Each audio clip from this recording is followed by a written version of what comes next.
Hi guys, welcome to my channel Music and Tech again. This is Kevin. So today we're going to talk about the next audio effect that we're going to apply into our analog instrument because we're trying to create a warm pad. And so now we're going to talk about reverb. Okay, so reverb, again, you can just pick from here and then drag it down. So now I have my reverb here, which I've set into the parameters that I want to produce a warm pad. So if without the reverb, it would sound like this. Then if you apply the reverb, now it gets really start to sound like a warm pad. So we have added multiple of audio effects now, but it's only when we added the reverb that it starts to take shape into the warm pad that we wanted.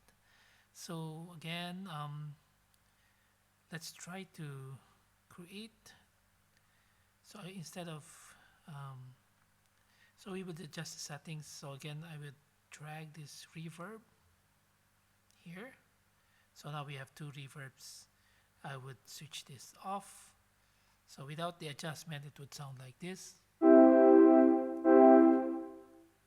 Still doesn't change much. See? But if you apply this, so we would start adjusting the parameters. So you would see this one is at default value. Okay, you have a low cut here, and then 0.3, 17. So these are default values. This I set to 1. This one is default value. Decay time is 4.53, so that the sound will last longer. Oops, sorry, 6.53.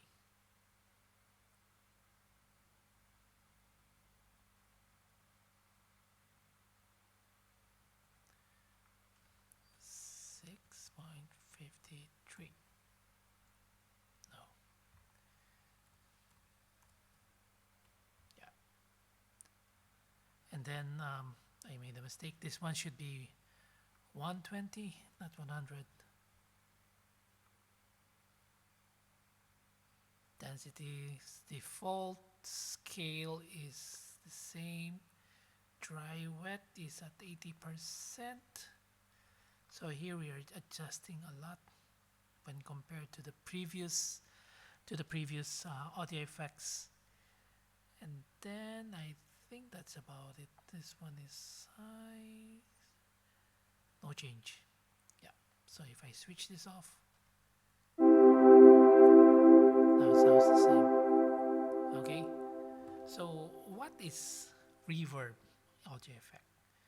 So basically reverb is something that you want to create an effect on your instrument or whatever, whether it's vocals or instrument sound being played in a room. So okay, so what is reverb actually? What is this effect? Reverb is a common audio effect used for all kinds of music, and it creates an effect of the sound bouncing off in a room. So when you're playing in a room, normally you will hear the sound bounce. So if you have a bigger room, the sound would bounce at a longer time. So that is what you're trying to create. How fast that sound would bounce off the wall. So you want to create that kind of effect. So okay, input processing is all this portion. So all the sound that would come in. So that's why you have a low cut and a high cut. So if you don't cut this, then the lows will go in. But now we did cut the low cut. So if I don't apply, you can hear a lot of lows. Then if you don't cut the highs, yeah, we have higher highs. And then pre-delay is basically the amount of time needed for the first sound wave to hit the surface. So imagine your sound coming off your instrument, going to the wall. So this is the time that you need for the sound to travel from your speaker to your wall, and then how long it bounces. So if you have a longer pre-delay, so it seems like you're playing in a larger room. But if you have a shorter one, of course you're making it appear or having an effect that you're playing in a small room. Okay, reflections here. Then you have hold on, shape blends the early reflections with the tail and at the diffusion network, something like that. So if you have a bigger shape, then it sounds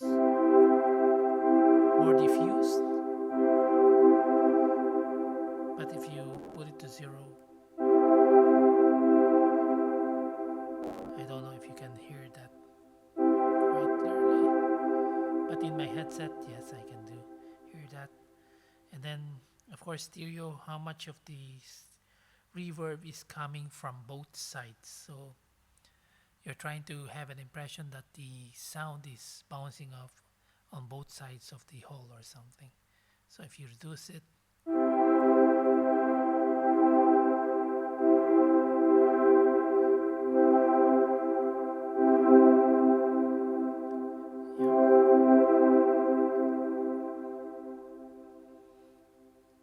then size is of the area, the size of the area the sound waves will bounce off. So the bigger, of course, you have a bigger area.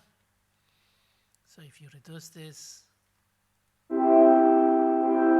it bounces off.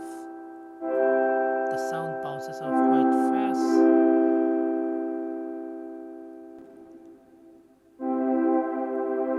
Yeah. Hold on. What else should I discuss here?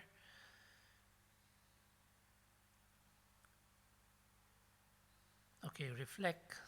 I think this one is important. It reflect changes the amplification or volume of the early reflection.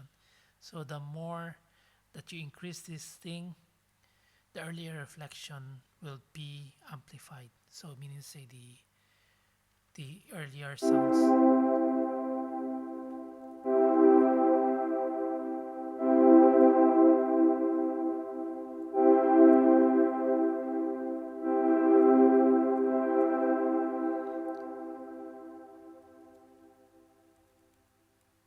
Okay. Then diffuse changes the amplification of the diffusion network. I don't really know what it means. Then of course dry wet. This one is quite common among all audio effects. So it just adjusts the difference between the dry signal input and the wet signal input. Okay, so how much of the reverb basically is going to be applied on your instrument. So that's oh yeah, so there's a chorus here also. So it adjusts the frequency and depth of the chorus. Yeah, so but I didn't adjust this thing. So if I adjust this like that, it's different from the chorus that we've discussed earlier. But yeah, anyway, it adjusts the frequency and depth of the chorus. Yeah, anything else should I apply here? So if I reduce this thing, there's not much reverb because you are not applying more of these adjustments into your sound. So if again at 80%, that is more pronounced.